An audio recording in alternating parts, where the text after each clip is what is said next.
या देवी सर्वभूतेषु शक्तिरूपेण संप्रदना नमस्तुते नमस्तुते नमस्तुते नमो नमः। सर्वमंगलमंगलाय शिवे सर्वे साधिके शरण्ये गौरी नारायणी नमस्तुते।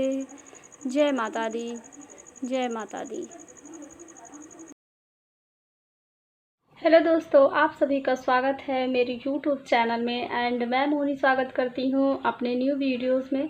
तो आज मैं बात करने वाली हूँ नवरात्रि, क्योंकि जो आपके सामने होता है हम उसी पे बात करें तो आपके लिए यूजफुल होगा। तो नवरात्रि सैटरडे से स्टार्ट है, तो आप सब लेडीज़ के लिए मैं इसलिए ये वीडियो बना रही हूँ कि सबको हम लेडीज़ को अगर 9 दिन का व्रत रहना है तो हमें पंडित मिलना, कभी कभी ऐसा होता है कि पंडित जी नहीं मिलते और हम सोचते हैं कि हम व्रत कैसे रखें, कैसे 9 दिन की पूजा करें, किस तरह से पारण करें, हवन करें, उनके लिए थोड़ी प्रॉब्लम क्रिएट हो जाती है। तो आप सबके लिए मैं ऐसा यूज़फुल वीडियो लेके आई हूँ ताकि आपको अपना व्रत पूरा करने में आसानी हो। तो मैं बात करने वाली हूँ कलश स्थापना की। अगर आप 9 दिन का व्रत रहती हैं तो आप कलश स्थापना ज़रूर करें, क्योंकि कलश स्थापना से ही हम अपना संकल्प लेते हैं कि हम 9 दिन का व्रत रहेंगे, हवन करेंगे, पारण करेंगे और ये व्रत पूर्ण करेंगे।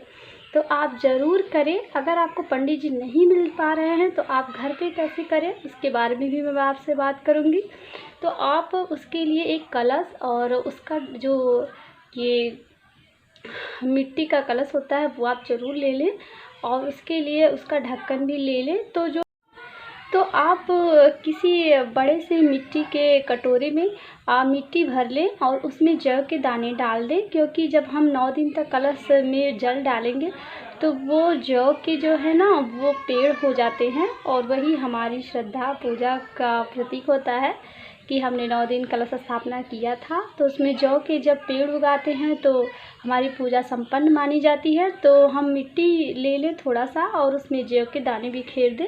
उसके ऊपर रखिए आप कलश और कलश में आप पंचरत्न डाल दीजिए, थोड़े से अक्षत फूल डाल दीजिए और कुछ पैसे भी डाल दीजिए। उसके बाद आप कलश के ऊपर 5 पत्तों वाला आम का पत्ता रख दीजिए और उसके ऊपर एक आप अनाज का एक कटोरा भर के रख दीजिए, या फिर कहिए बड़ी वाली जो दिया होती है मिट्टी की उस पर आप अनाज भर के रख दीजिए, चावल जो साफ़ किए हुए हों तो उसको आप भर के रख दीजिए। और उसके ऊपर आप नारियल लाल कपड़े में लपेट के और अच्छा सूत्र, अगर आपके पास लाल कपड़ा नहीं है तो आप जो ये रक्षा सूत्र होता है उसको भी बांध सकते हैं, क्योंकि पूजा में जब हमारे पास वस्त्र नहीं होता है तो पंडित जी हमारे बताते हैं कि हमें रक्षा सूत्र ही अर्पित कर देना चाहिए वस्त्र के रूप में। तो अगर आपके पास लाल कपड़ा नहीं है तो आप नारियल पे रक्षा सूत्र लपेट के उसको आप अनाज के ऊपर रख दीजिए और आप कलश पे स्वास्तिक ज़रूर बनाइए लाल कुमकुम से। तो ये हो गया आपका कलश स्थापना अपने तरीके से घर पे करने का।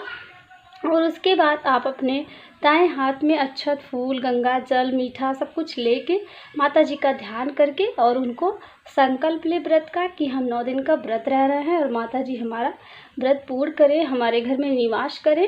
तो इस तरह से आप घर पे ही पूजा अपना संपन्न कर सकते हैं विदाउट पंडित जी के और बिना किसी हिचक के। आपको बहुत ज़रूरी नहीं है कि सारे मंत्र तंत्र आते हों, सारी चीज़ें आती हों, या हर चीज़ आप अच्छे से कर सकें। मन में श्रद्धा हो तो हर पूजा सार्थक होती है, बट कुछ नियम तो करना ही पड़ता है। तो ये हो गया।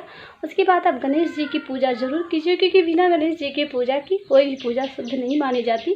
तो माता जी का ध्यान करने के बाद आप गणेश जी का और सभी देवी देवता का पूजा ज़रूर करें। गौरी जी का, शंकर जी का ध्यान भी कर लीजिए तो अच्छा रहता है।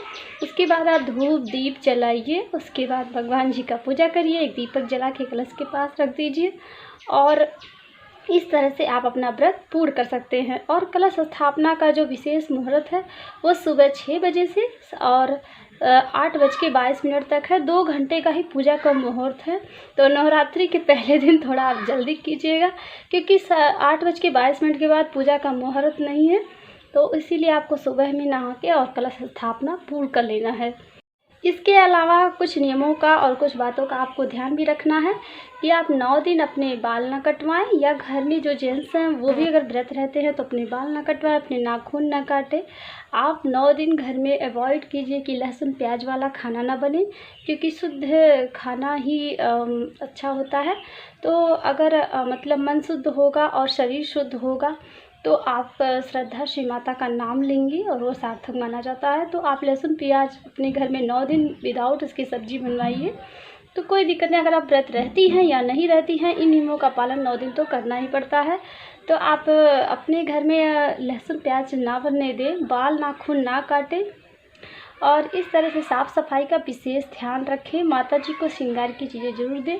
9 दिन दोनों टाइम भोग लगाएं माता जी को।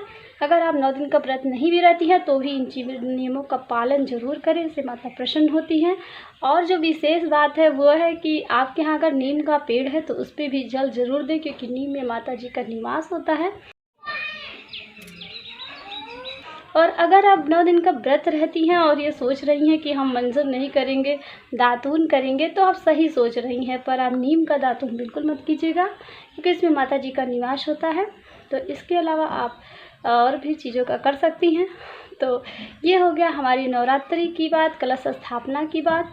रही बात हवन का, पारण का, तो वो आप मेरे पिछले वीडियो में देख सकते हैं, जो मैंने नवरात्रि का डेट टाइम डाल के टाइटल एक वीडियो अपलोड किया है, वो मैंने 1 हफ्ते पहले ही अपलोड कर दिया है। तो उसमें आधी जानकारी आपको मिल जाएगी। आप लोगों को जो भी पूजा की सामग्री है वो आप डिस्क्रिप्शन बॉक्स में जाके देख सकते हैं, मैंने वहाँ लिख रखा है। तो आपको वहाँ से पढ़ के पूजा के सामान लेने में आसानी होगी, तो आप उसमें जाकर सारी पूजा की चीज़ें पढ़ सकते हैं। तो आप डिस्क्रिप्शन मेरा ज़रूर चेक कीजिएगा। अगर वीडियो अच्छा लगे तो लाइक शेयर कमेंट जरूर कीजिएगा। मिलते हैं नेक्स्ट वीडियो में, तब तक के लिए बाय बाय दोस्तों, एंजॉय माता जी, हैप्पी नवरात्रि।